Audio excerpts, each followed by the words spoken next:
되게 저도 보람 있는 연설을 했습니다. 메릴랜드에 사시는 분인데 그분이 좌파였대요. 스스로 이야기했습니다. 전환길이 온다니까 일단 들으러 가보자 해서 왔거든요. 끝나고 난 뒤에 저한테 놀라운 말씀하셨습니다. 선생님, 제가 오해를 했습니다. 오해를 풀어줘서 고맙습니다 라고 직접 이야기했습니다. 제가 그 한 말씀 딱 듣는 순간 제가 맞다, 전환길이가 바로 지금 강연하고자 하는 목표가 바로 그겁니다. 전환길은요, 좌파 우파 있지만 저는 한 번도 적대적이라 말하지 않았지 않습니까? 이런 국민들, 선량한 국민들에게 잘못된 판단하도록 유도하고 거짓 선동하는 그 언론들이 제가 가장 독극물이 하고요. 이분들은 죄가 없죠. 왜? 비상계엄은 내란이라고 계속 들으니까 그렇게 돼버렸잖아요. 바로 옆에 여기 어제 제가 교회에서 강연했는 건데요. 꼭 한번 봐주십시오. 신용불량자 생활 10년 하지 않습니까? 친구가 저한테 돈을 줍니까? 술을 사주려는 친구인데 저는 술을 원하지 않았습니다. 돈이 필요했습니다. 제 주변에 친하다는 사람 많이 떠나갔습니다. 야, 친구 사이에 돈 이야기하는 거 아니다, 연락하지 마라 이래요. 제가 그걸 몰라서 부탁했겠어요? 제 어머니께서 울면서 늘 그리 이야기했어요. 못나고 돈만 없는 엄마 아버지 만나서 니 참 엄마 아버지가 할 말이 없다 또 우십니다. 멀쩡하다고도 제가 전화만 하면 우십니다. 그때는 제가 부모님께 전화를 안 드리는 게 효도였어요. 잊을라 하는데 제가 전화하면 또 울기 시작합니다. 그 10년이 딱 지난 뒤에 하나님께서 놀라운 기적을 주십니다. 자유민주주의 만세! 사랑합니다!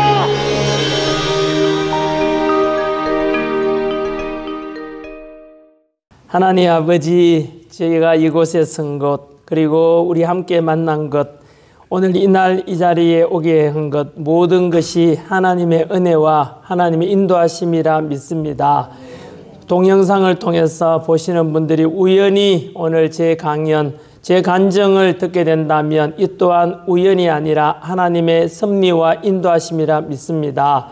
하나님, 기도드리기를 오늘 시작부터 끝까지 하나님께서 함께하여 주시고, 주님께서 전해주시는 말씀, 믿음으로 살아가는 저를 통해서 하나님의 목소리를 많은 사람들에게 전하게 하셔서 모두가 예수님 믿고 구원받고 예수 닮아가는 그런 삶들을 살게 하여 도와주시옵소서. 모든 것을 주님께 맡기고 좋으신 우리 주 예수님의 이름으로 기도드립니다. 아멘. 예, 너무 반갑습니다. 예. 제가 교회 오기 앞에 왔는데 처음에 딱 날씨도 너무 좋고 또 교회가 되게 예쁘고 딱 들어오는데 아이고 이렇게 유명한 분 동영상으로 보다가 직접 보니까 너무 반갑습니다 인사해 주셨는데요. 저도 정말 고맙기도 하고 은혜롭습니다. 오늘이 2025년 11월 2일입니다. 이곳은 미국 메릴랜드 주고 그리고 코너스톤 처치, 코너스톤 커뮤니티 처치, 그런 교회에 와 있습니다. 제가 오면서 안에 금방 조금 전에 설교 들으면서도 되게 은혜로웠고 좋았습니다. 오늘 이곳에서 제가 이렇게 말씀을 전할 수 있는 이런 은혜로운 저한테 이런 복을 주셨다고 저는 생각하는 거고요. 그리고 되게 제가 감사드린다는 말씀을 먼저 드리고 싶습니다. 제가 한국에 있다가 이제 8월 25일 날 미국으로 왔다가 이곳 캐나다 그리고 동경, 호주, 뉴질랜드 다시 지금 미국으로 들어왔는데요. 저도 이렇게 제가 얼마 전만 하더라도 내가 왜 미국에 오게 되지?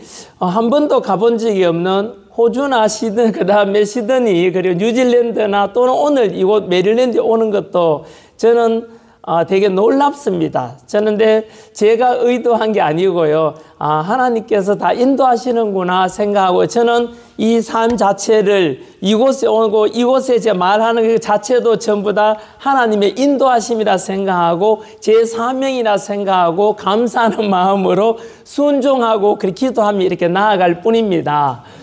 제가 시드니에 갔을 때인데요.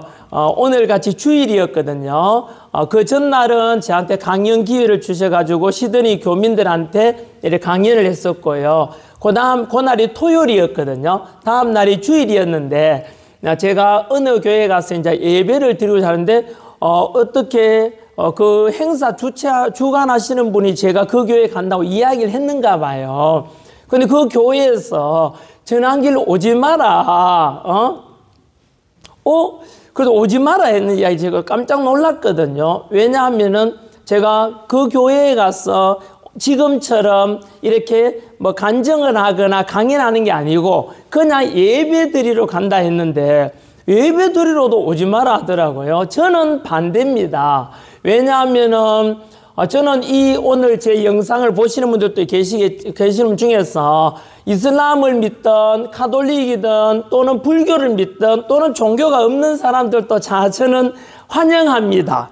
제 이야기를 듣고 함께 은혜 되면은 은혜 나누고 예수 믿고 싶으면 믿게 되는 것이고 그건 자유함 아니겠습니까? 저는 그래서 누구든지 반대하지 않습니다. 오늘 가급적 저는 소망하기를요. 오늘 이 제가 드리는 말씀 이곳은 메릴랜드 지금 코너스톤 교회지만은 동영상을 통해서 보시는 중에서는 안 믿는 분도 많을 건데요. 가급적 저는 안 믿는 분들 이런 분들이 제 강연이나 이런 걸 많이 들었으면 하는 소망이 듭니다. 왜냐하면은 저는 있는 그대로 말씀드릴 거거든요. 꿈에라도 거짓말하지 말라 제 삶의 하나의 기준인데요. 믿는 그대로 이야기하고 제가 만난 하나님 제가 믿는 이런 예수님 이야기를 전해 듣고 나도 괜찮네. 천안길 하면은 나는 좀 싫어했는데 천안길이 이야기하는 게 진실되고 저런 면도 있구나 하면은 공감하면은 뭐 같이 믿게 되고 그런 거 아니겠습니까? 저는 그런 소망을 가지고 한번 시작해 보겠습니다. 천안길 하면은 여러분들한테는 아까 되게 유명하고 동영상으로 듣다 오늘 직접 보니까 되게 반갑다 이런 말씀 하셨는데요. 천안길 하면은 여러분들은 어떤 이미지를 천안길을 아시는 분들은 모르는 분들이면 차라리 더 좋겠는데요. 아는 분들은 천안길 하면 어떤 이미지가 있는지 제가 궁금하거든요. 아마도 제 생각에는 천안길에 대한 이미지가 전국적으로 가장 많이 텔레비전에 나오겠는 것은 올해 2025년 아마도 탄핵 전국 대한민국에는 아시다시피 지난해 2024년 12월 3일 날 윤석열 대통령의 비상기업이 선포되고 난 뒤에 그 뒤로 대한민국이 탄핵 전국에서 몇 개월간 이렇게 갈등을 빚다가요. 그리고 6.3 대선을 치르게 되고 그리고 김문수 후보하고 이재명 후보가 나와서 이재명 후보가 어쨌든 이 정권이 탄생했지 않습니까? 그런 속에서 대단히 대한민국도 그렇고 제가 미국 와보니까 미국도 마찬가지로 교민들 안에서도 대단히 서로 정치적인 상대방에 대해서 배타적이고 이런 걸 제가 느꼈거든요. 저는 소망합니다. 저는요, 여러분들이 어떻게 저를 바라보고 있는지 몰라도 저는 천안길을 좋아하는 사람도 있고 아닌 분도 있겠지만 저는 기도하기를 이 대한민국이 얼마나 좁은 땅덩어리인데 이 대한민국이 그 안에서도 남북이 분단대가 있고 또 영호남 간에 갈라지고 또 뭐 정치색으로 또 갈라지고 너무 안타깝습니다. 솔직히 저는요. 저는 26년간 학원 강의를 해왔는데 학생들을 가르치면 늘 부르짖었던 것이 글로벌 이런 마인드를 가져라. 그리고 남북 평화 통일이 꼭 될 것이다. 자유 통일이 될 것이고 북한 정권은 반드시 붕괴된다. 왜냐하면은 인류 문화에 있어서 보편적 가치에 어긋난 것은 지속 가능할 수가 없다. 예를 들어서 믿는 분이든 안 믿는 분은 간에 우리 예수 믿는 이런 신앙도 2000년 이상 지속되어 왔지 않습니까? 올해가 2025년이라는 뜻은 예수 탄생된 것 이전을 before Christ, 예수 태어나기 이전. 그리고 아노 도미네 해가지고 예수 태어나고 난 뒤에를 이제 AD를 하지 않습니까? 여하튼 예수 탄생 이후로 2025년이 지났다는 뜻이잖아요. 2000년 이상 이렇게 뭔가 예수님을 믿는 신앙이 지속되어 왔다는 것은 뭔가 보편적인 뭔가 또는 진리인가 뭔가 있는 것이라고 저는 보거든요. 반면에 북한 정권이라 이런 거는요, 인류가 살아오면서 보편적이지 않은 인간이 가장 원하는 것 중에 하나가 자유함 아닙니까? 근데 자유함을 억누르는 것은 영원히 지속할 수가 없습니다. 북한 정권은 다 알다시피 강압에 의한 것이고 독재고 그러다 보니까 종교의 자유도 없고 이런 것은 지속 가능할 수가 없거든요. 영원할 거라 생각했던 구소련도 붕괴되었지 않습니까? 공산주의가요. 중국 사회주의도 두고 보시면 압니다. 제가 역사 강사 아닙니까? 중국 사회주의 체제도 시진핑 체제가 영원할 것 같습니까? 절대 그렇지 않습니다. 북한 정권이 좀 오래 지속될 뿐이지 멀리서 역사적으로 보게 되면 7, 80년 이거는요 짧을 수도 있거든요. 여하튼 북한 정권도 붕괴될 수밖에 없어요. 저는 김정은 정권이 반드시 그냥 붕괴가 아니고 반드시 붕괴된다고 보거든요. 시진핑 정권도 마찬가지예요. 구소련이 그랬지 않습니까? 그것도 왜냐하면은 사회주의나 공산주의 이런 독재는요 인류 문화의 보편적 가치를 따르는 게 아니지 않습니까? 그래서 저는 그래서 북한 정권이 붕괴되고 결국은 우리가 남북 자유, 평화, 통일이 이루어질 것이고 그래서 우리가 통합하고 글로벌로 나가야 되고 전 세계에 우리가 평화를 위해서도 뭔가 기여해야 되지 않느냐 늘 이렇게 가르쳐 왔거든요. 지금 여러분들께서 전황이 어떻게 보고 있는지 몰라도 저는 그런 마인드를 가지고 있어요. 다만 이제 지금 여러분한테 전환기란 이름이 알려진 것은 금방 말씀드린 대로 지난 탄핵 정국 속에서 이렇게 전환기를 하면은 탄핵을 반대하고 보수주의 가치관을 가졌고 어떤 언론에서는 전환기를 거구 막 이래가지고 이상하게 전환기를 하면 꼭 울고 불고 막 이런 일 있잖아요. 이미지가 좀 이렇게 알려져 있는데 그게 언론에서 그런 면을 많이 보여서 그런지 아는가 저는 그래 생각을 해요. 그러면 야 전환길 너의 진면목은 어떤 모습이냐? 바로 지금의 모습입니다. 지금 전환길이 하는 이야기가 있는 그대로예요. 여러분들이 우연히 전환길을 보게 된다면 이게 전환길이구나 생각하시면 돼요. 사실은 제가 여러분한테 알려졌다시피 뭐 이런 정치적으로 붙여졌다면은 그것이 기껏해서 제 인생 55년 사는 동안에 55분의 1도 안 돼요. 딱 10개월 정도밖에 안 됐거든요. 그전에는 제가 어떻게 살았느냐 하면은 작년만 하더라도 2024년만 하더라도 저는 오늘처럼 교회에 가서 이렇게 교회에서는 간증이라고 하지 않습니까? 우리 일반적으로 강연이라 하는데요. 교회에서 저한테 와가지고 저한테 전환길이 지금 만난 하나님 이야기를 해달라. 전환길에 대해 그런 이야기를 제가 1년간 했었어요. 많은 교회를 다녔거든요. 작년에는요. 그리고 그를 통해서 아마 교회 다니는 분들 중에서는 전환길에 대한 이미지를 그렇게 아는 분들도 계십니다. 저 사람 내가 교회에서 강연하는 걸 들었는데 정말로 참 예수 믿는 사람으로 은혜를 받았다. 이런 분들이 되게 많다고 그 당시에는 그랬어요. 심지어 작년에 제가 전국적으로 이제 교회 강연 큰 교회도 많이 다녔고 저는 큰 교회 작은 교회 안 가립니다. 오늘 보십시오. 메릴랜드에 있는 이 코너스톤 커뮤니티 처치에 와서도 이렇게 30명, 5 많네요. 저는 한두 명 앉아있어도 귀하게 생각하고 학생들 가르칠 때도 그랬어요. 학생이 뭐 수천 명, 제가 제자가 한 200만 되지 않습니까? 26년간 가르쳐온 제자들이요. 많을 때나 적을 때나 언제나 귀하게 생각하고 전환길이 뭔데? 남들은 저보고 인기가 있고 뭐 스타일 하지만 저는 그런 거요. 하나도 이렇게 연연하지 않습니다. 이 전환길이가 뭐라고? 인기 그거 바람하고 똑같아요. 훅 왔다가 훅 가기도 하듯이요. 또는 그 인생사도 그렇지 않겠습니까? 좀 멀리 보면은 돈 잘 벌고 명예 있고 재벌이라 하더라도 죽음 앞에 가면 다 똑같습니다. 하나님이 주신 가장 공평한 게 죽음 아닙니까? 인생 살아봐야 100년을 못 넘기는데 그 안에서 뭐 천년 만년 살 것처럼 돈 자랑하고 명예 자랑 그 다 죽음 앞에 가면 의미가 없어요. 저는 그래서 인기 있다고 해서 남들 저보고 칭찬하고 우아해도 저는 있을 때나 없을 때나 똑같아요. 그건 뭐라고? 지금도 당장 오늘 제가 이 강의 마치고 제 숙소로 가다가 교통사고 나서 죽거나 하나님이 당장 야 전환길 네 생명을 내가 가져가겠다 하면 바로 가져가는 거예요. 언제 죽을지도 모르는 이 삶 속에서 뭘 그래서 저는 언제나 이렇게 그 학생이 많든 적든 교회 분들이 많든 너무 은혜롭습니다. 아까 말씀드린 대로 천안길이가 뭐라고 이곳 메릴랜드에 와가지고 이 교회에서 오늘 이 자리에 예배 드릴 시간에 제가 말씀을 전하는 이 자체만 해도 얼마나 큰 축복인지 모릅니다. 그래서 저는 작년에는 그렇게 교회에 이제 강의를 많이 다녔거든요. 그 대한민국에서 가장 어떻게 보면 많이 동시에 듣는 교회 강연이요. 제가, 그 중에서 제일 큰 게 저거 같습니다. 갓플렉스라는 것도 있거든요. 그 영향력 되게 큰 강연이에요. 국민일보하고 뭐 제 하는데. 그리고 다니엘 기도회라는 게 있어요. 한국에서는 바로 지금입니다. 11월 달부터 시작해서 한 3주간 이렇게 하는 걸로 알려져 있거든요. 그 작년 수능 대학 입시 시험 날, 수능 시험 첫날 제가 그때, 그게 아마 하는 게,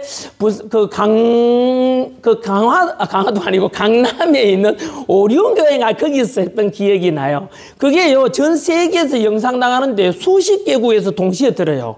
실시간으로만 해도 수십만 명이 듣는 그런, 간정이었거든요. 하여튼 그렇게 제가 1년을 보냈는 것 같고요. 그 전에만 돌아가면요, 사실 여러분들은, 전환길이 그때 몰랐을 거예요. 지금의 전환길하고 다르다고 생각했을 수 있는데요. 제가 2023년도 2년 전 아닙니까? 그때는 제가 텔레비전에 많이 나갔어요. 못 보셨는가 봐요.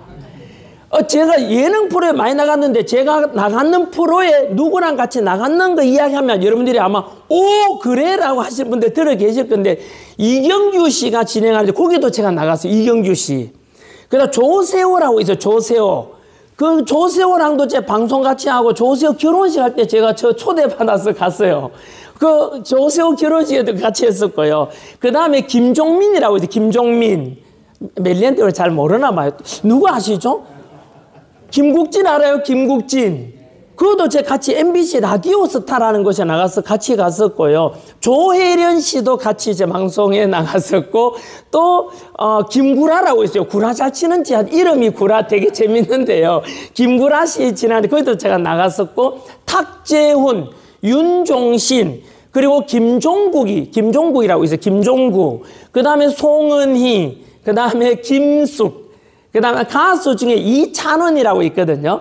그 가수 이찬원이 진행하는데 거기 갔었고, 그 다음에 또 보자. 아무튼 제가 홍진경 이런 데 이제 나갔었단 말이에요.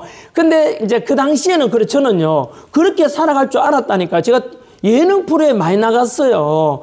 근데 제가 이제 금방 말씀드린 대로, 제가 예능 프로에도 나가고 작년에는 교회 가서 강연하고 올해는 또 제가 생각지도 않았거든요. 제가 뭐 의도해서 이렇게 정치적으로 또는 탄핵 반대가 갑자기 학원 강의 26년 하던 걸 접고 이쪽으로 목소리 내게 되고 이것도요. 저는 제 개인적으로는 여러분들 중에서는 아까 말씀드린 대로 시드니에 있는 그 교회처럼 저보고 오지 마라, 전환길이 오면 안 된다. 제가 그 집회 가면요, 전환길이 오지 마라 하는 데도 들어있거든요. 저는 이렇게 생각을 해요. 전환길이가 예를 들면요, 그렇게 해서 이제 탄핵 지금 목소리 냈는데 왜 그랬을까? 저는 이것을 욕심을 내서 그런 게 아니거든요. 하나도 욕심 없습니다. 제가 막 목소리 내고 인기 좀 있으니까 저 자식 이제 공천 받아서 뭐 국회의원 하려고 하는구나. 저놈 저거 뭐 또 정치. 저는요 보통 사람하고 그게 좀 다른 것 같아요. 그건 뭔데 국회의원 그거 뭐라고요? 물론 저 국회 무시하는 게 아니에요. 아까 말씀드린 돈 1조 원 있고요. 그거 하는데 뭐 하는데요? 이건희 회장님 좀 죄송하지만은 스티브 잡스도 그렇고 여러분 저는 이런 생각이 들어요. 제가 제일 부러워하는 사람은 있어요. 누군지 아세요? 스티브 잡스나 이건희 회장님이 아니에요. 제가 늘 가장 부러워하는 것은 2030 청년 제 제자 세대들을 제일 부러워합니다. 그 청춘이라는 것은 저는 좋아요. 아주 좋아하거든요. 그래서 제가 이 청년들한테 제가 2023년 텔레비전에 많이 출연할 때 그때는 제가 각 대학을 다니면서 강연 많이 다녔어요. 청년들한테 비전도 제시하고 이런 이야기 많이 했었거든요. 근데 제가 그 당시에도 똑같은 이야기 하죠. 저는 왜 스티브 잡스나 이건희 회장님 부럽지 않느냐 하면은 뭐 돈 많다고 또는 국회의원이라 저 부러워하지 않는 게 그건 뭐라고 별로 저는 의미가 없다고 생각하는 사람이에요. 왜냐하면은 자 보십시오. 우리 휴대폰 이거 어디 갔나? 이거 애플 있잖아요. 뭐, 이거 하고 삼성 거라 치면은 이 만든 사람이 스티브 잡스하고 이건희 회장님 아닙니까? 저는 안 부러워요. 그분들은 너무 훌륭한 일을 하셨지 않습니까? 우리에게는 스마트폰이라는 일련은 좋지만 이미 천국 갔든지 알 수는 없지만 죽어버렸잖아요. 저는 그런 건 별로 안 부럽다니까요. 그런 차원에서 저는 남들이 다 뭐 쫓는 돈 물론 중요하죠. 살아가면 제일 중요한 게 뭔데요? 건강입니다. 두 번째가 돈입니다. 돈이 뭘 중요하냐 하는데 네가 몰라서 그렇지. 저는 그래 무식해요. 그거는 돈 얼마나 소중한데 살아가려면요. 움직이면 다 돈이에요. 필요한 게 돈이고요. 다만 우리 살아가는데 필요 이상의 돈, 이거는 저는 의미가 없다고 생각하는 거죠. 왜냐하면 돈 100억 있다고 해서 1억 있는 사람보다 100배가 더 행복합니까? 그렇지는 않습니다. 100억보다 1000억 있으면 또 10배가 더 행복합니까? 그렇지는 않습니다. 그래서 저는 돌아보면 제 인생에서는 가장 소중한 게 뭔데 따지면 인생 살아봐야 100년 아닌가. 여기에 있는 사람 제 동영상 듣는 중에서도 아무리 청춘 젊은 나이라도 100년을 못 넘깁니다. 그래서 저는 가장 소중한 가치는 뭐냐? 그래, 이 100년이라는 삶 속에서 우리가 겪는 건강이나 돈이나 또는 가족이나 직장이나 명예나 권력 다 소중하다고 생각하지만 조금만 멀리서 보면은 그건 뭐라고? 살아봐야 100년 사는데 결국은 더 중요한 건 뭐냐? 저는 구원이라고 생각하거든요. 여러분 아직은 우리처럼 아이고 무슨 소리냐 아직 살 날이 많이 남았는데 뭘 뭐 죽어 뭐 100년 이런 이야기 하냐? 저는 그렇게 생각하지 않습니다. 왜냐하면 우리 삶 자체는 다 시한부 인생이에요. 우리가 갑자기 멀쩡하다가 병원에 갔는데 의사 선생님이 갑자기 몰랐어요? 왜요 선생님 무슨 일 있어요? 아니 이렇게 될 줄 몰랐어요? 왜요? 이미 말기예요. 6개월을 못 넘깁니다. 당신은 이제. 라고 선고받으면은 누구나 똑같이 그 남은 6개월의 시한부 삶의 한계를 깨닫고는 어떻게 하면 6개월을 내가 가장 소중하고 가치 있게 보낼까 생각하지 않겠습니까? 여러분 6개월뿐만 아니고요. 우리는 조금만 길고 6년, 60년, 길어도 100년이지 다 시한부 인생이에요. 여러분 스스로가 다 시한부 인생입니다. 알고 계십니까? 제가 제일 어리석게 생각하는 사람이 누군지 압니까? 나이가 6, 70, 80, 90대가 늙어가 죽음 앞에 다 돼가는데도 돈, 명예, 자식 이런 사람들이 제일 어리석어요. 그럼 뭐 할 건데 그거? 천년만년 살 것도 착각하냐고? 아니지 않습니까? 그래서 저는 가장 소중한 가치는 뭐냐? 아 맞다. 이 세상 살아봐야 짧은 인생에서 어떻게 하면 선하게 살고 누구에게 선한 영향력 주고 내가 여러분들 믿든 안 믿든 간에 저는 하나님을 믿는 사람이거든요. 예수님께서 십자가에 못 박혀 죽으시고 4일 만에 부활하신 저는 그 신앙을 믿고 있는 사람이에요. 저 역시 마찬가지로 그 예수님을 믿는 사람이니까 지금 오늘 저녁에 제가 이 강에 맞추고 가다 교통사고로 죽든 여기서 심장마비가 죽든 어차피 죽을 건데 하나님 보기에 나는 선한 삶을 살다가 천국 가면은 되지 않냐. 그것이 저는 진짜 가치 있다고 생각을 해요. 가장 가치 있는 삶은 저한테는 개인적으로 그것이라는 것을 제가 오늘 처음으로 말씀드리는 거예요. 그래서 저는 어떻게 하면은 하루를 살아도 1년을 살아도 10년을 살아도 유한된 내 삶 속에서 하나님 허락해 주신 이 삶 속에서 어떻게 하면 하나님을 미소 짓게 하는 삶을 살다가 생을 멋지게 마감할까? 저는 그게 멋있는 삶이라고 생각해요. 제가 정치적 목소리 왜 냈는지 아시죠? 간단합니다.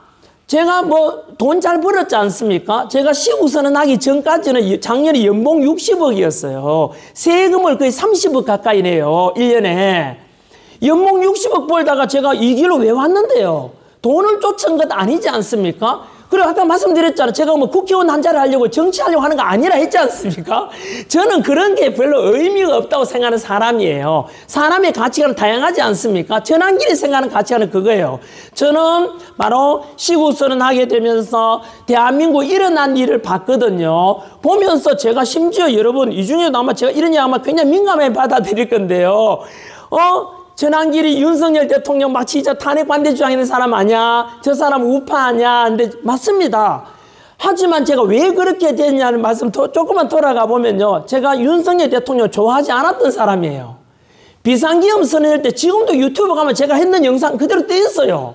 미친 짓이라 그래요. 제가 극단적인 표를 썼다니까요. 뭐 21세기 첨단 대한민국 이 선진국에 갑자기 뭐 비상계엄이냐 미쳤냐 저 이랬다니까요. 그랬던 전환길이가 왜 갑자기 이랬을까요?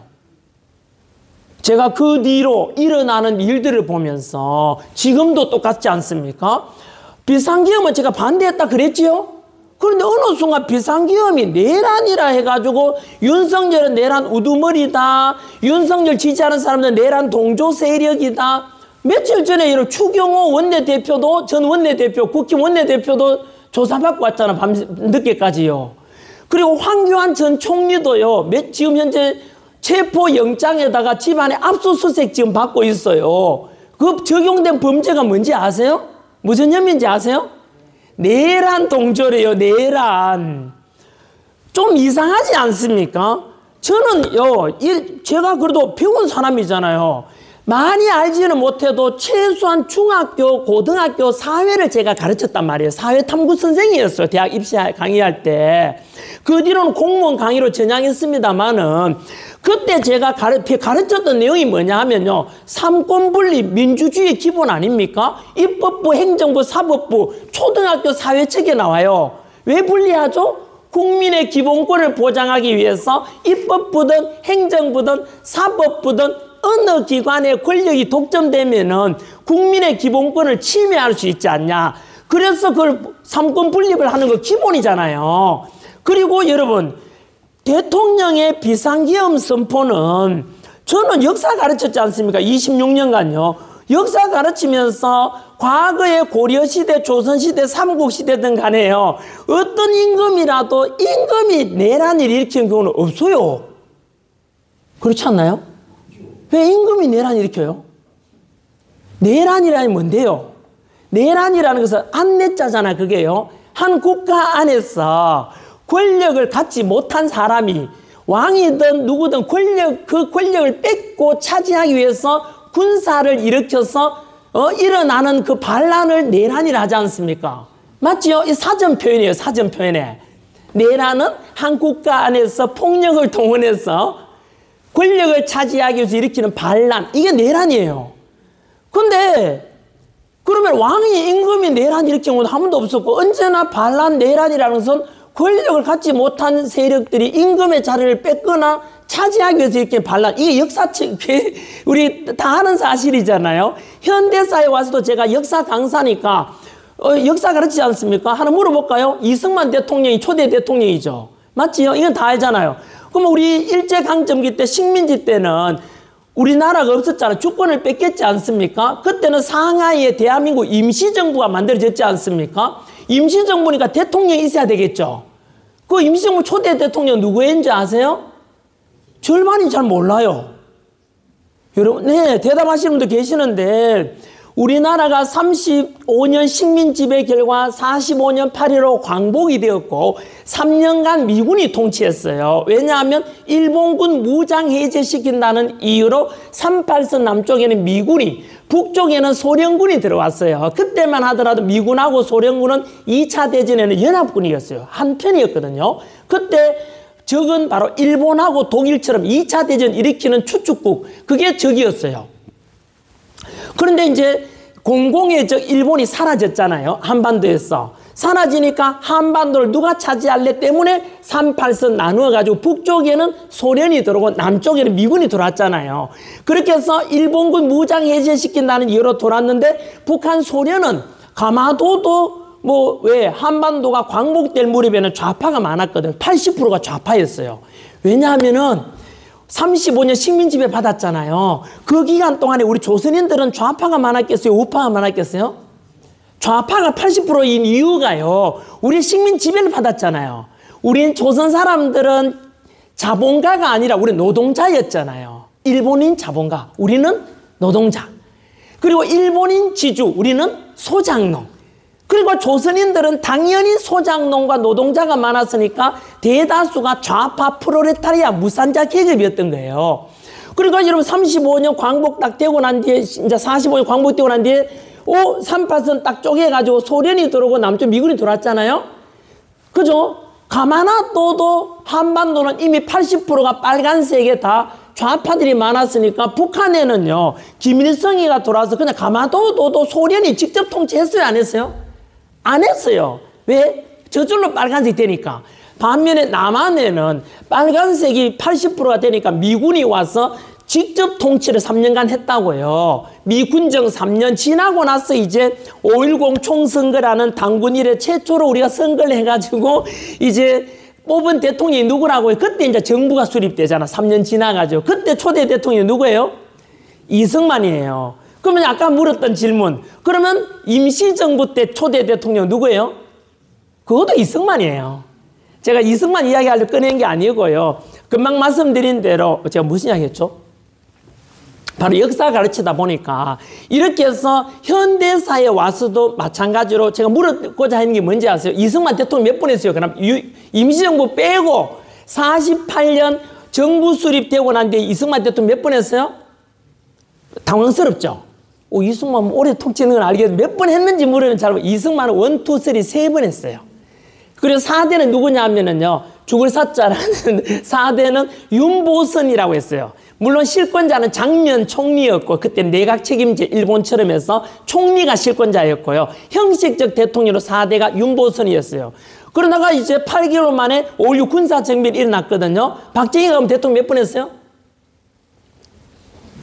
올해는 통치했는 건 알겠는데, 한 18년간 통치하기는 건 알겠는데, 대통령 몇 번 했느냐고, 몇 대 몇 번 했냐면 잘 모르죠. 역사 왜 잊어버렸으니까. 아까 몇 대까지 했죠? 1, 2, 3 이승만, 4대가 윤보선, 박정희가 5, 6, 7, 5, 6 하다가 유신 선포하고 7, 8, 9 이렇게 해서 5, 6, 아니 미안해요. 2번 하고 그 다음에 개헌해가지고 7대 그리고 8대 9대 유신 선포하고 9대 총 5번 했어요. 박정희가 5, 6, 7, 8, 9 5번 했죠? 그 다음 누굴까요? 그럼 박정희 죽고 난 뒤에 10대가 최규화예요. 최규화. 짧았죠? 이름 잘 기억 안 나죠? 국무총리 하다가 박정희 대통령이 죽으니까 국무총리가 우스나라 대통령이 된 게 최규화 10대 대통령이고, 전두환은 대통령 몇 번 했을까요? 재밌죠?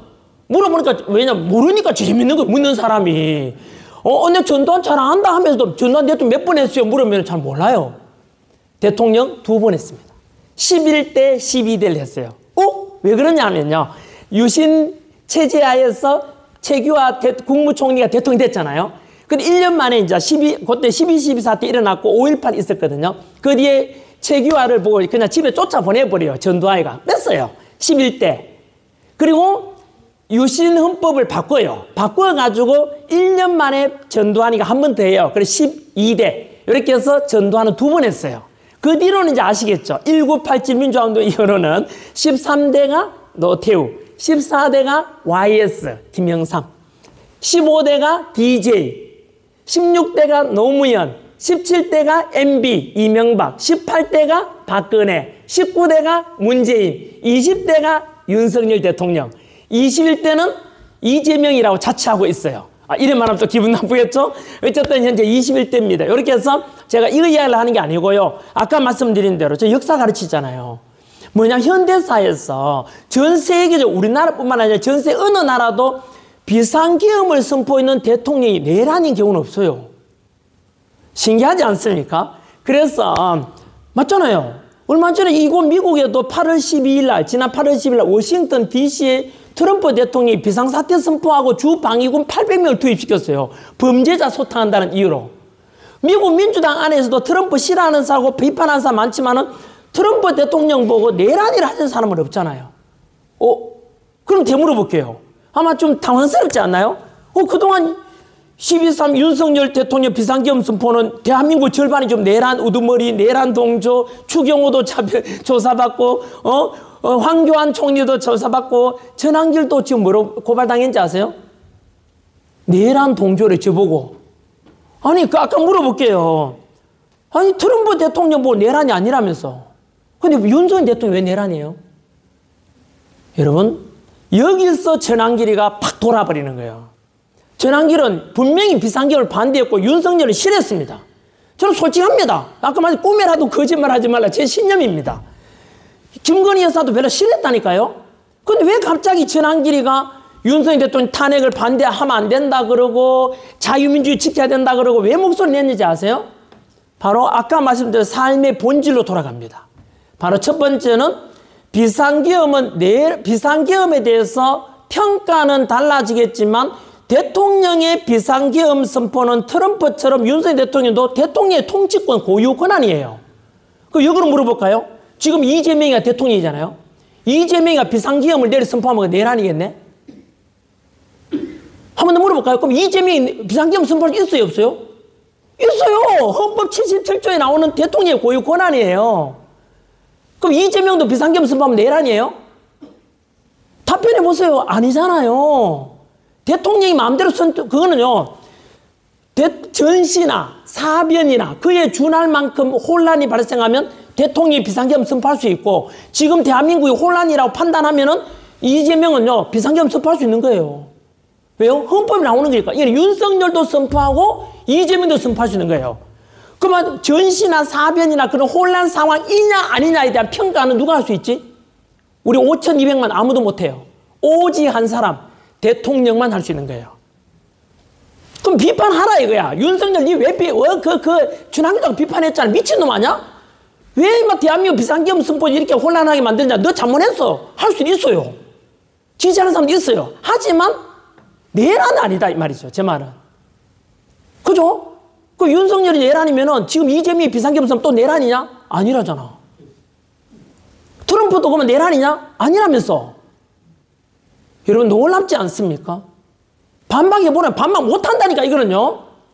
그런데 지금 대한민국 절반 가까이가 아직도 지금도 내란 특검이 있고, 대한민국에는 내란 동조 세력이라 그러고 내란 정당, 국지면 내란 정당이라 하고, 이런 거는 전환길이 상식으로 답변해 보세요.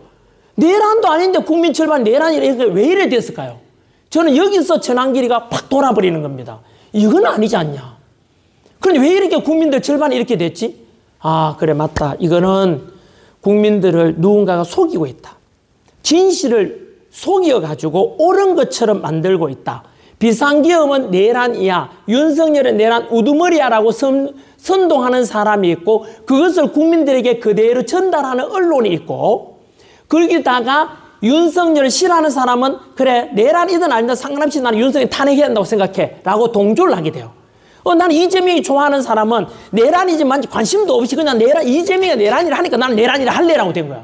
하지만 여러분, 적어도 우리가 합리적 이성을 가진 지식인이라면 최소한의 양심이 있다면은 아닌 건 아니고 맞는 건 맞다고 해야 돼요. 이재명을 지지하고 반대하고 좋아하고 싫어하는 문제가 아니에요, 이거는. 제가 묻는 게 뭐예요? 제가 지적하는 것은 윤석열 지지 반대 이런 문제가 아니고, 양심이라는 당신의 저울을 갖다 놓고 그 위에다가 달아보시라고요. 아까 물었잖아요. 이재명이 비상계엄 선포하면 내란이냐? 아니라 했잖아, 전환길도요. 바로 여기서 왜 국민들은 절반이 가까이 이래 됐을까? 이게 바로 전환길입니다. 전환길은 양심을 쫓습니다. 정직을 추구합니다. 비상계엄이 내란 아닌데도 다는 절반 내라니까 저는 그 반대 목소리를 내야 되는 거예요. 심지어 윤석열 대통령 죽어가고 있지 않습니까, 지금? 저도 죽는 한이 있더라도 이거는 제 양심을 속일 수 없다 이 뜻입니다. 죽을 수 있다 그랬잖아요. 이게 뭔지 아십니까? 사람 살아본들 100년 살 건데, 길어봐야 100년인데, 전환길 55년 살았어요. 저는 내 죽음 앞에 갈 때까지 하나님 보기에 하나님 미소 짓게 하는 게 내 삶의 목적, 제 기준입니다. 한 번 더 말씀드릴까요? 전환길의 삶의 기준이 뭐라고요? 하나님을 미소 짓게 하는 게 내 삶의 목적. 저는 예수님 부활신앙을 믿습니다. 이거 제 신앙 고백입니다. 심지어 저는 우리 아이들에게 전해주는 늘 이야기합니다. 엄마 아빠가 전환길이 유명하지?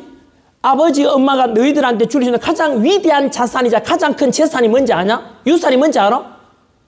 바로 너희들은 엄마 아버지 덕분에 교회 다니기 시작했고, 모태 때부터 그래서 예수 만난 이 신앙을 너희들한테 물려줄 수 있는 것이 가장 위대한 자산이다.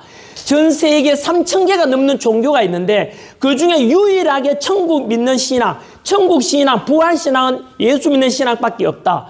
저도 불교도 가르쳤지 않습니까? 역사 가르치더만 불교 다 가르칩니다.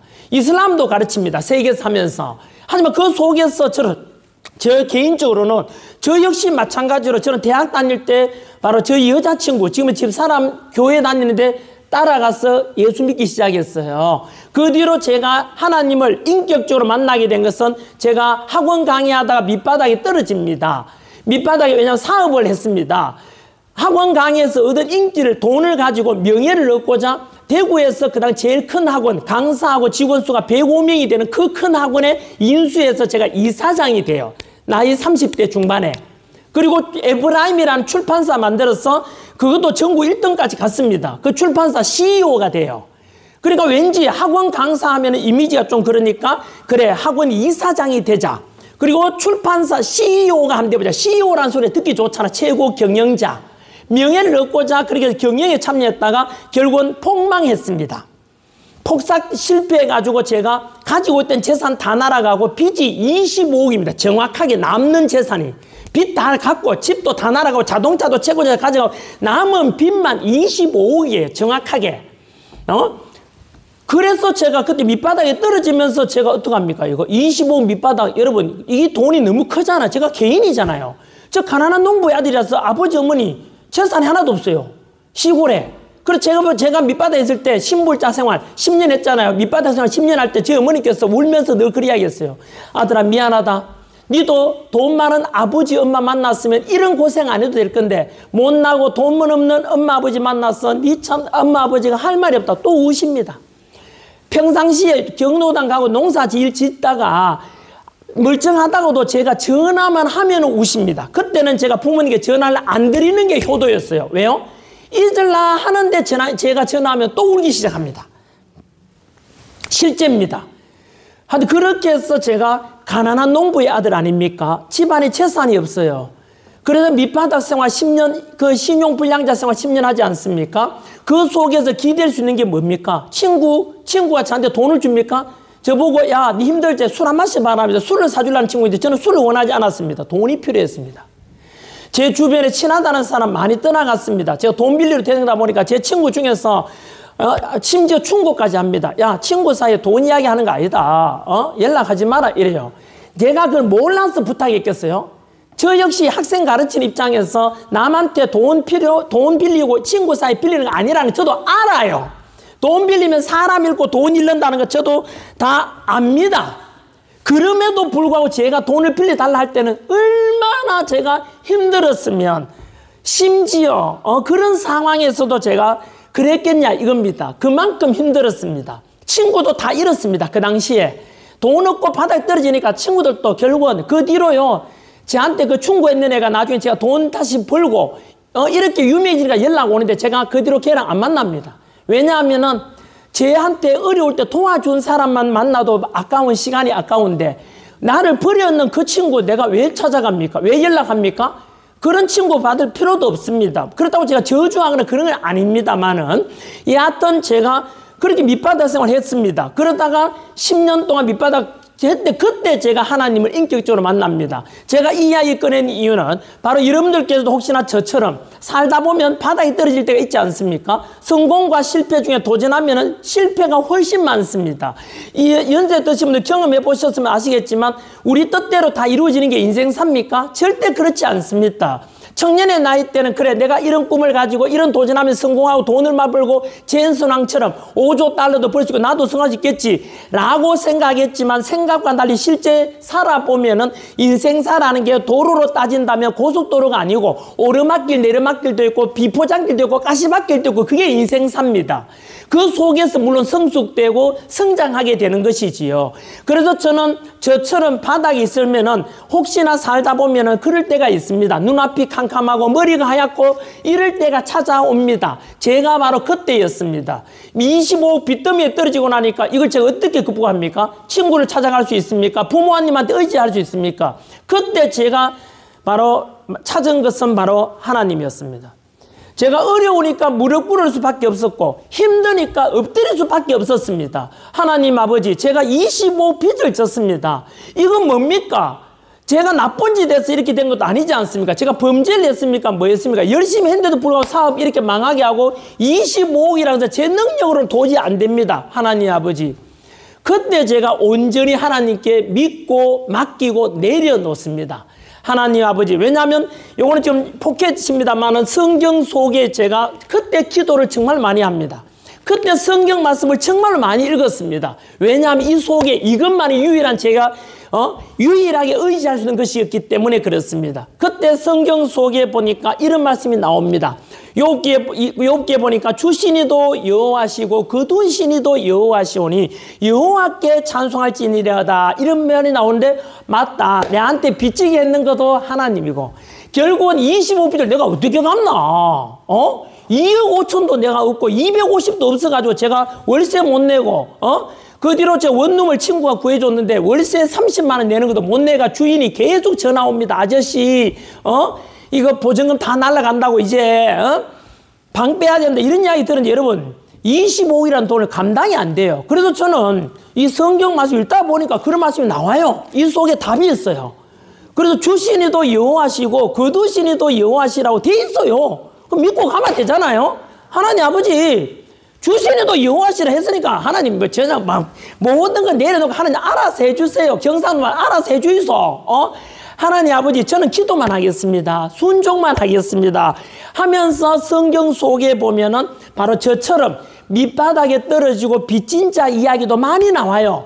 그 성경 속에 보면은 바로 요셉이라는 이런 믿음의 선배도 나오지 않습니까? 형제들한테 이웃나라에 팔려갔어요. 형제들한테 배신당한 거 아닙니까? 이웃나라에 팔려가서 지하 감옥에도 가고 빼어나올 수 없는 운명이었지만 하나님께서 지켜주심으로 해서 그 팔려간 나라의 바로 총리가 됩니다.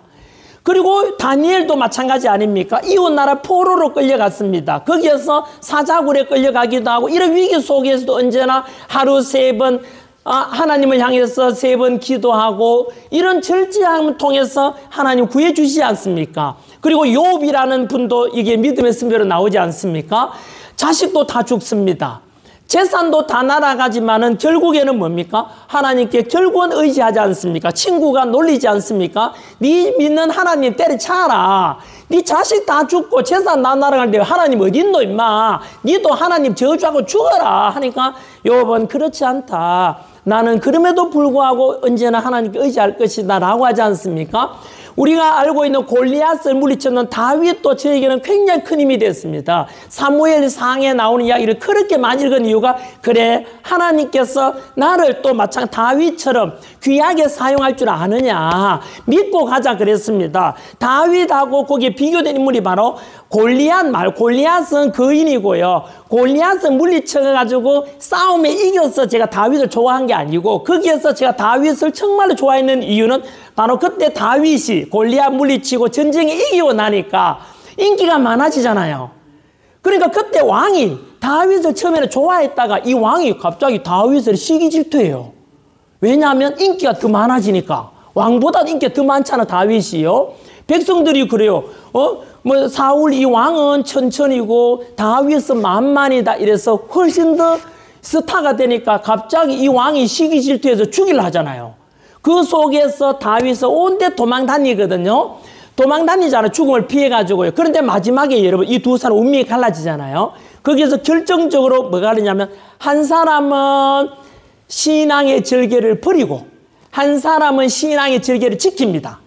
그곳에서 아까 임금이던 사울 왕은 마지막에 가서 기도해도 하나님이 안 나타나고 자기를 가르쳤던 사무엘 불러도 안 나타나니까 결국은 신앙의 절개를 버리고 여호와 하나님을 버리고 어디 찾아갑니까? 신접한 여인을 찾아가죠. 왜? 여러분도 그렇지 않습니까? 하나님은 당장 안 나타나니까 당장에 내 앞날이 궁금하니까 무당 찾아가고 점 보고 사주 보고 이렇게 하지 않습니까? 바로 그때 저도 바로 이 두 사람에 대한 비교되는 걸 가지고 전환기는 어느 걸 선택할 것인가에 대해서 저는 분명했습니다. 바로 그 사울 왕은 어떻게 했습니까? 아까 말씀드린 대로 기도해도 당장 응답이 없어. 하나님 있나 없나 하다가 결국은 신접한 여인 무당 찾아갑니다. 그리고는 신앙의 절개를 버렸죠. 그 뒤에 어떻게 됩니까? 그 다음 전쟁에서 사울 이 왕은 결국은 아들 셋하고 다 죽어요.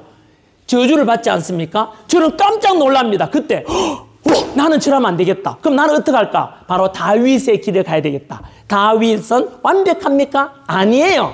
많은 사고도 치고 많은 실수도 하지만은 결정적인 순간에 무릎 꿇고 하나님께 의지하는 모습이 나오잖아요. 저는 이렇게 생각합니다. 바로 그 다윗이 지난길의 롤모델을 삼자. 나도 역시 마찬가지로 지금 25 빚더미에 있고 내가 이렇게 어렵지만은 심지어 저희 어머니께서도 그 말씀 하셨어요. 저희 어머니 성당 다니는데도 불구하고 저보고 제가 밑바닥에 떨어지고 빚더미에 가니까 네 교회에 댕기되면 네 마누라 따라 교회에 가지만 봐라. 너무 뭐 열심히 댕긴다고 되는 게 아니다. 이래요. 저희 어머니께서. 그런데 저는 엄마 보고 그랬죠. 엄마, 내가 잘못해서 그러니까 하나님께서 날 지켜주실 거다. 내가 하나님께 의지해야지. 엄마, 그건 아니지 않냐. 이렇게 제가 했던 기억이 나요. 그 속에서 저는 끝까지 하나님께 믿고 매달렸습니다. 하나님께서 언젠가는 나에게 때가 되면은 은혜를 주실 거라고. 그래서 저는 사울의 신앙의 절개를 버리는 사울이 아니라 실수 많고 부족하지만 끝까지 하나님께 의지하고 신앙의 절개를 지킨 다윗의 길을 가야 되겠다 결심을 했고, 저 역시 마찬가지로 끝까지 그 10년입니다. 제가 10년 길지 않습니까? 그 10년 동안에 저는 끝까지 신앙의 절개를 지킵니다. 성경 속에 나오는 그래 요셉처럼 나도 신앙 절개를 지키자, 다니엘처럼 지키자, 고난 속에서도 꿋꿋이 하나님께 의지하는 욥의 길을 가자, 그리고 다윗의 길을 가지 결코 신앙의 절개를 버리는 사울의 길을 가면 안 되겠다. 이렇게 해서 저는 끝까지 신앙의 절개를 지키는 거예요. 그래서 결국은 어떻게 되는지 아세요? 그 10년 지난 뒤에, 왜냐하면요, 하나님께서는 아마도 이 중에서도 난 하나님 믿는데 선생님, 학생들이 그렇게 많이 질문해요. 당장에 선생님 공무원 시험 합격해달라고 기도하는데 떨어지던데요. 대학 입시에도 서울대 가기 위해서 기도하는데 떨어지던데요. 여러분, 하나님은요 무조건 대학 입시 합격시켜주고 무조건 공무원 시험 합격시키고, 그게 하나님 뜻이 아니에요. 여러분, 우리 믿음의 선배 중에서요, 믿음의 선배 일제강점기 때 독립운동가 중에서 김교신이라는 선생님이 계세요. 바로 마라톤 우승했는 송기정 가르친 선생님이에요. 서울에 지금도 있죠, 목동의 양정고등학교 그 선생님이었는데, 그 김교신이 정말로 좋은 우리 독립운동가이자 믿음의 선배인데, 그분께서 한 해가 끝나갈 무렵에 이런 기도를 올려요. 하나님 아버지, 지난 1년간 제가 하나님께 수많은 기도를 했는데 안 들어준 게 너무 많았지 않습니까? 그런데 그것이 너무 감사합니다라고 해요. 왜 그런가 하니까 1년이 끝나갈 무렵에 자기가 올렸던 기도 내용들을 다시 살펴보니까, 그때는 몰랐는데 1년 끝나갈 무렵에 돌아보니까 그 기도 내용 속에 하나님의 영광을 위하고 또 많은 사람들에게 선한 영향력 주는 그런 기도가 아니라 내 개인 살인살욕을 위한 내 이기적인 욕심이 가득 찬 기도가 많았던 거예요. 여러분, 그 당시에는 몰랐는데 그 기도를 하나님 들어줬으면 어떡할 뻔했어요. 그런 건 들어주면 안 되잖아요. 그죠? 그래서 내 기도를 안 들어준 것이 하나님 너무 감사합니다라는 기도를 해요. 바로 그겁니다. 기도라는 것은요, 그 당시에는 우리가 원하는 소망하는 것이 다 선인 것처럼 보이고 그렇겠지만 안 들어주고 시간 지나 보면 압니다. 무엇을요? 만약에 여러분 원하는 대로 내가 기도만 하면 선생님 무조건 듣게 해주세요. 하나님이 계시다면서 왜 안 들어줘요? 들어줘야 되는 게 당연한 거 아닙니까? 우리 집이 이렇게 어려워요. 내 공부가 힘들어요. 그 기도 내용을 만약에 여러분 다 들어준다면 어떤 일이 발생하는지 아세요? 그 기도 내용을 하는 대로 다 원할 대로 들어준다면 이 지구는요, 하루 1시간 넘기지 못하고 종말을 맞이해요. 에? 우크라이나 러시아 전쟁 치고 있죠. 3년간이나 지났어요. 그 속에 우크라이나 사람이 기도하겠죠. 하나님 아버지, 푸틴 개새끼 죽여주시고 러시아 새끼들 다 죽이도록 하나님 기도 드려주세요. 러시아 사람 싹 죽여버렸어. 근데 마지막 남은 러시아 사람이 열받아가지고 우크라이나 새끼도 다 죽여주세요 라고 기도를 했어요. 우크라이나 또 싹 죽여버렸어. 기도를 들어주신 거예요. 우크라이나 사람 마지막 한 사람이 이렇게 전쟁이 계속된 것은 미국이 무기를 안 보내줘서 그런 거 아니냐. 하나님 아버지, 미국 새끼 다 죽여주세요. 싹 죽여버렸어.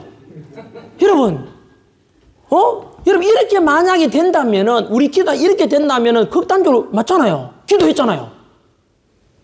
여러분 그 기도를 하나님 다 들어줬다면은 우리 원하는 기도를 다 들어준다면은 이 지구는 극단적으로 하루 1시간을 못 넘기면 그 종말 맞이한다니까요.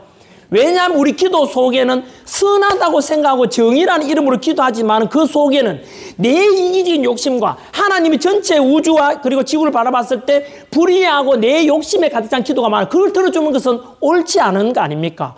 예를 들어서 아니 전학년 선생님 저는요 어려워서 로또 당첨되도록 기도하고 있습니다. 제가 한때 그랬습니다. 제가 한 번은 그랬습니다.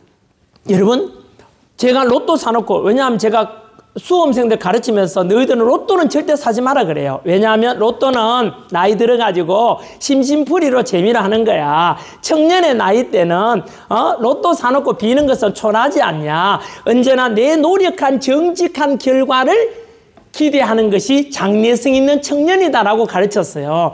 그래서 로또 사놓고 비는 것은 너무나 청년의 나이 때는 사지 마라. 알았냐? 나이 들어 재미삼아 하든지 그렇게 해라라고 해놓고는 제가 어려우니까 한 번은 로또를 샀어요. 돈 구하러 다니다 그날 못 구했어요. 그 달에 제가 빚 갚아야 될 돈이 있는데 도저히 제가 빌려 다니다가 지쳐가지고 오는 길에 로또 복구 있잖아요. 1억 당첨집 이런 게 있어요. 로또 당첨집 있다 하길래 제가 쓱 갔어요. 그리고 로또를 2장인가 3장 샀어요. 그때. 그리고 제가 어땠는지 아세요? 성경책을 제 사무실에 와서 탁 얹어놓고 로또를 이렇게 탁 펴놓고 성경 속에 얹어놓고 기도를 간절히 했습니다. 하나님 아버지 이 로또 제 지금 빚 갚아야 되는 거 아시지 않습니까? 제 어려움 하나님 아시지 않습니까? 제 돈 빌려 다니는데 못 구했지 않습니까? 하나님 아버지 하나님께서 이 로또를 통해서 저를 회복시켜 줄 수 있지 않겠습니까? 하나님 아버지 믿습니다. 하나님 전지전능하다고 했지 않습니까? 로또 이거 숫자 7개밖에 안 되니까 굉장히 쉽지 않습니까? 하나님 맞지요? 요거 당첨되게 해주십시오 해서 기도를 했습니다. 간절히 했습니다. 울면서 기도했습니다. 성경 위에다 로또 얹어놓고 됐을까요? 안 됐을까요? 됐어요. 그 주 주말에 당첨 제가 아주 기억나는데요. 5,000원권 2장인가 1장인가 됐어요. 끝에 거 맞춰 숫자를. 그리고는 그걸 가지고 다시 또 로또로 돈을 또 로또를 또 샀어요. 그걸로. 한 번 됐는데 또 안 됐어요. 근데 그러고 난 뒤에는 다시는 지금까지 제가 산 적이 없는데요. 제가 사면서 2번째 샀을 때는 제가 제 자신이 초라했습니다. 그리고 또 생각을 해보니까 이건 아니다. 아무리 그래도 하나님께서 만약에 제 어려움 속에서 제 어려움을 아시고 하나님이 만약에 제가 로또 사놓고 성경 위에 기도하고 당첨됐다면 제가 이 자리에 오늘 메릴랜드 코너스톤 커뮤니티 처치에 와서 여러분한테 제가 뭐라고 이야기해야 돼요? 어렵습니까? 하나님께서는 로또를 통해서도 은혜를 주고 기적을 베푸십니다.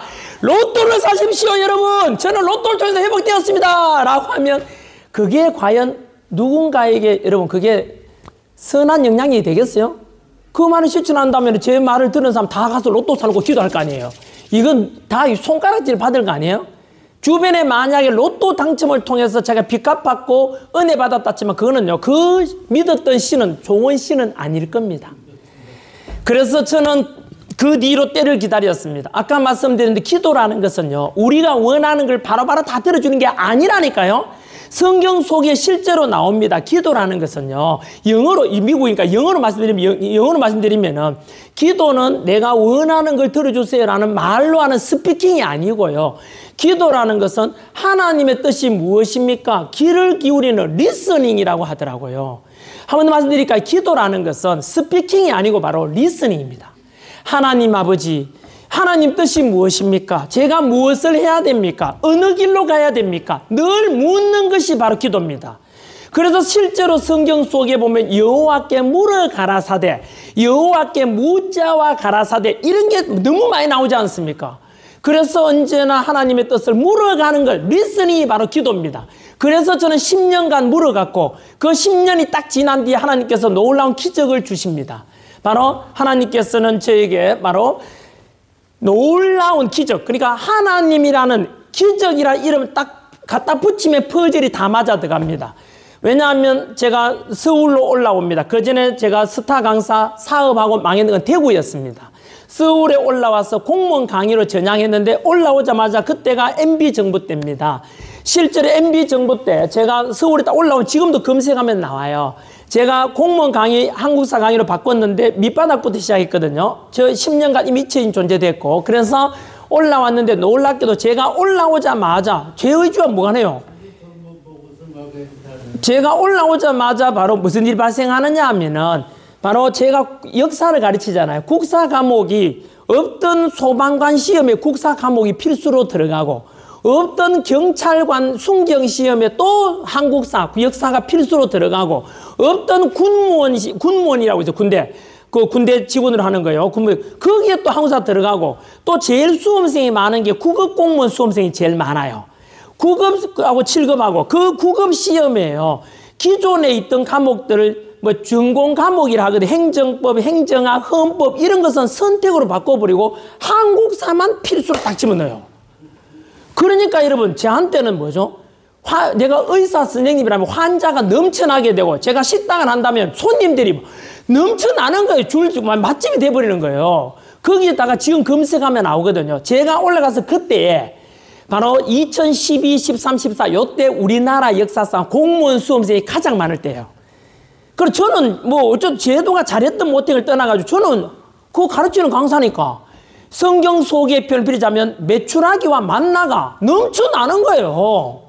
돈이 저절로 굴러 들어왔어요. 그리고 제가 얇은 책을 하나 개발했는데요. 100페이지짜리 책이거든요. 다른 경쟁 강사 책들은 1000페이지, 800페이지인데 저는 100페이지짜리 개발했는데 거기에서 10년 연속 다 적중합니다. 저는요, 이것은요, 제 능력이 이상이라고 보거든요. 실제로 저는 그 기적 속에서 그리고 제가 갖는 그 학원이 가장 잘 돼요. 그래서 어느 순간에 복을 내리기 시작하면 한도 없이 줘요. 제가 그래 빚 25억을 다 갚아요.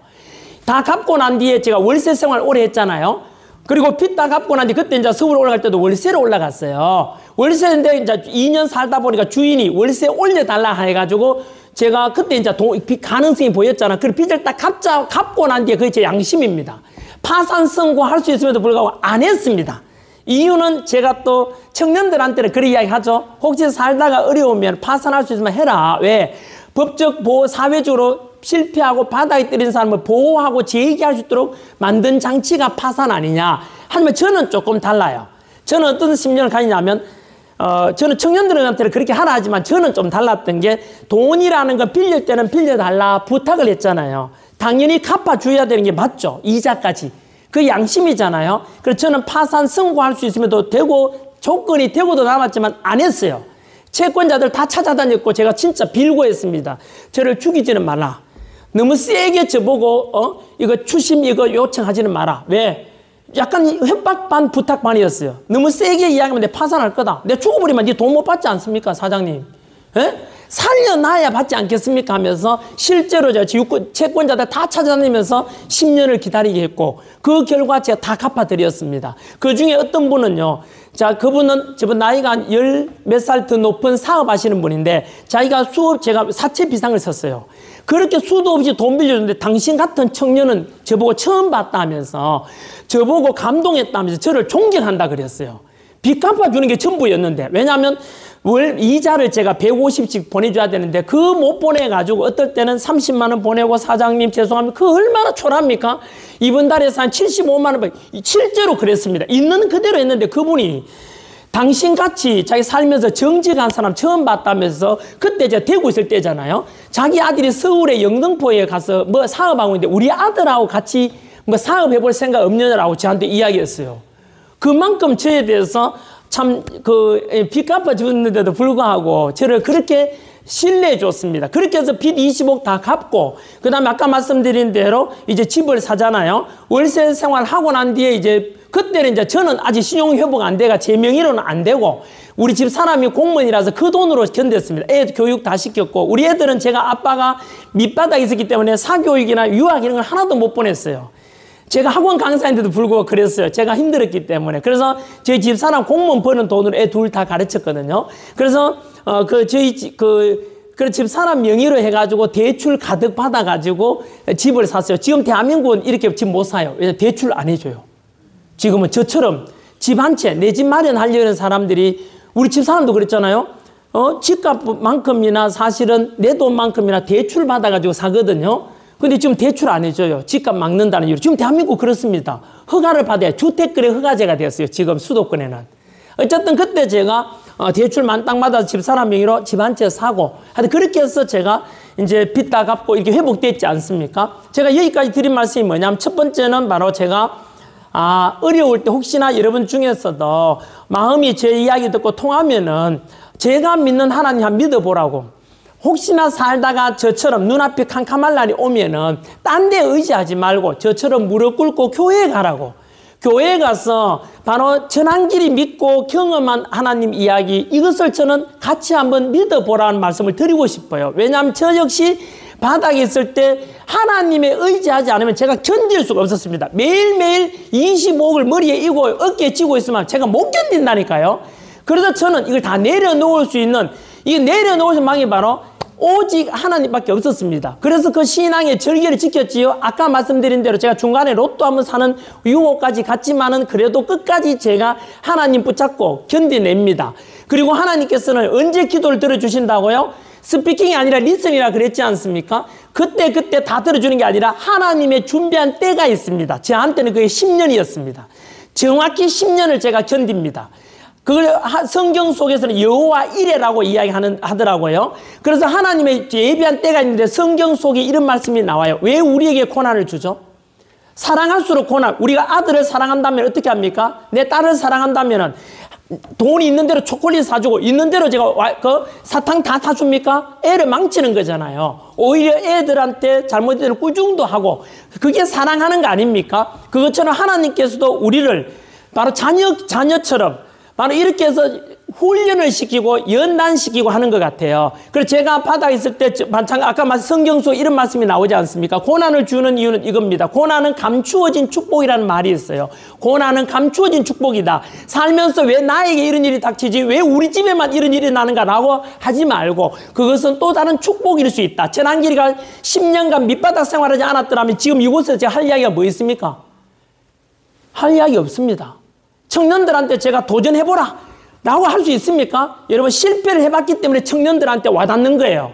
너희들도 바닥에 떨어지더라도 용기를 가져라. 알겠느냐? 이런 이야기 비전을 제시해 줄 수 있는 거예요. 저 역시 마찬가지로 전한길을 존경하는 사람도 많습니다. 그게 딴 거 있겠습니까? 그 10년 속에서 어떻게 견뎠냐? 전한길이 보세요. 부모 찬스가 있습니까? 학벌 찬스가 있습니까? 외모 찬스가 있습니까? 그래서 저는 저처럼 부모 찬스 없고 가난한 아버지 엄마의 자식이라도 성공할 수 있고 또 저처럼 외모가 시원찮고 잘생기지 못했지 않습니까? 어떤 학생은 수업 듣다가 저보고 선생님 억울하게 생겼네요. 이지랄해요. 하지만 여러분 저처럼 잘생기지 않은 청년들도 저처럼 성공할 수 있다는 것도 저는 생각합니다. 이 모든 것이 돌아보니까 제 학벌도 제 경쟁 강사들은 스카이대 출신이에요. 서영고 출신이지만 저는 지방대학을 나왔습니다. 그래서 제가 학벌로 승부한 사람도 아니고 외모로 승부한 사람도 아니고 집안 아버지 어머니 돈 많아서 여기까지 오지 않았습니다. 그래서 저처럼 저는 그 당시에는 약간 제 자신이 집안이 가난하고 학벌도 경쟁 강사보다 부족하고 외모도 부족하지만은 지금 돌아보니까 저는 그것이 뭐죠? 역시 고난은 감추어진 축복이구나. 하나님께서 다 나를 사용하시는구나. 그래서 제가 만약 서울대학을 나와서 여기에 강단에 서서 이런 이야기하면 여러분 속으로 그래 자식아 니 잘났다. 니 머리 좋으니까 서울대 나왔으니까 성공한 거 아니냐라고 했을 겁니다. 제가 집안에 돈 많은 아버지 어머니였다면 여러분들 중에서는 삐딱하게 그래 니 막 부모 잘 만나서 성공한 거 아니냐 라고 했겠지요. 인물이 잘났으면 그래 니 막 인물 번듯하니까 인기 많아서 그런 거 아니냐 했겠지만 여러분 그래서 하나님께서는 저처럼 이런 사람도 사용한다는 것을 저는 말씀드리고 싶습니다. 성경 속에도 마찬가지로 하나님이 사용하는 그릇은 금그릇만 사용하는 게 아니라 금그릇도 사용하고 은그릇도 사용하고 흙으로 만든 질그릇도 사용하십니다. 어느 누구도 귀하고 천한 것이 없고 다 귀합니다. 그래서 저는 아까 말씀드린 대로 인기 이거 별거 아닙니다. 이건 뭐라고요? 소중한 것은 바로 우리 자기 자신이 하나님을 믿고 자기 자신이 제일 소중합니다. 왜냐하면 성경 속에서 우리 한 사람 한 사람을 하나님께서는 바로 내가 너를 지명하여 불렀고 내가 너를 구속했다 이런 말씀 나옵니다. 영어로 포인트 아웃 아닙니까? 지명하여 집어냈다는 뜻입니다. 그래서 우리 한 사람 한 사람이 하나님께서 지명하여 불렀기 때문에 천안길이가 내 제자 200만 돼도 한 번도 저는 학생들을 무시하거나 이런 적이 없습니다. 그 이유는 간단합니다. 천안길이가 뭐라고? 바로 저는 한 사람 한 사람에 대해서 너무나 귀하게 생각합니다. 그래서 그 마음을 저는 여러분께도 전해드리고 싶고, 여러분, 그래서 저는 금방 마지막으로 말씀을 맺겠습니다. 이것처럼 살다 보면은 저처럼 어려운 날도 겪기도 하지 않습니까?